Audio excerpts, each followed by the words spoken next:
We provide you the platform to turn your dreams into reality. Give wings to your aspirations with KR Mangalam University. 22 अप्रैल को कश्मीर के पहलगाम में हुए आतंकी हमले के बाद भारत ने पाकिस्तान और पीओके से आतंकियों का खात्मा करने और उनके ठिकानों को ध्वस्त करने के लिए ऑपरेशन सिंदूर चलाया था।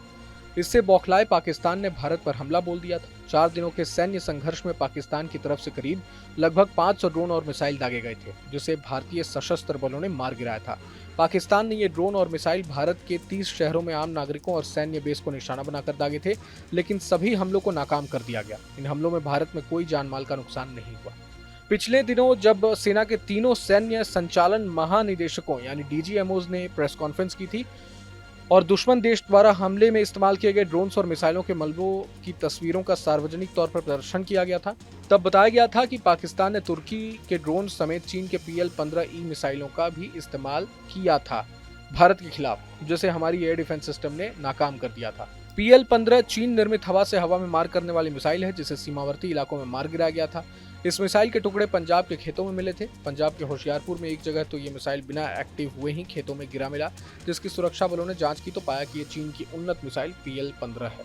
मीडिया रिपोर्ट्स में इस मिसाइल की अनुमानित कीमत करीब 10 करोड़ रुपए प्रति यूनिट बताई जा रही है।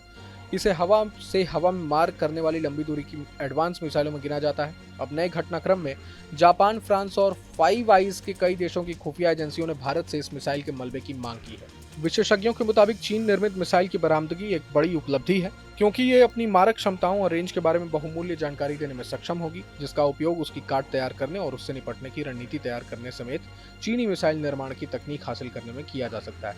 दरअसल फ्रांस और जापान जो high tech air to air missile प्रणालियों में भारी निवेश कर रहे हैं, उन्हें चीन के इस गुप्त PL-15 मिसाइल के मलबे से न सिर्फ उसकी संरचना और तकनीकी पहलुओं से नई जानकारी प्राप्त होगी, बल्कि विदेशी मिसाइल के रडार सिग्नेचर, मोटर संरचना, मार्गदर्शन तकनीक और संभवतः इसके active electronically scanned array radar की मायावी वास्तुकला का पता लगाने में भी बड़ी मदद मिल सकेगी। फ्रांस इसलिए भी इस मिसाइल की स्टडी करने को उत्सुक है क्योंकि इस चीनी मिसाइल को मेटियोर मिसाइल के लिए सीधा खतरा माना जाता है। रैमजेट प्रणोदन प्रणाली और एक महत्वपूर्ण नो एस्केप जोन के साथ मेटियोर लंबे समय से हवाई प्रभुत्व के लिए बेंचमार्क रहा है। हालांकि PL-15 ने लंबी दूरी और हवा से हवा में मार करने वाली मिसाइल के रूप में एक दुर्जेय प्रतिद्वंदी के रूप में अपनी पहचान स्थापित की है। पाकिस्तान द्वारा युद्ध में पहली बार इस मिसाइल का इस्तेमाल करना भी सैन्य आपूर्तिकर्ता के रूप में चीन की बढ़ती भूमिका को दर्शाता है। फाइव आइज देश और जापान एशिया में खासकर इंडो पैसिफिक सुरक्षा ढांचे में बीजिंग के बढ़ते प्रभाव को एक रणनीतिक चुनौती के रूप में देख रहे हैं, इसलिए उसकी मिसाइल टेक्नोलॉजी का गहराई से अध्ययन करना चाहते हैं और इस दिशा में पंजाब के खेतों में मिला चीनी मिसाइल का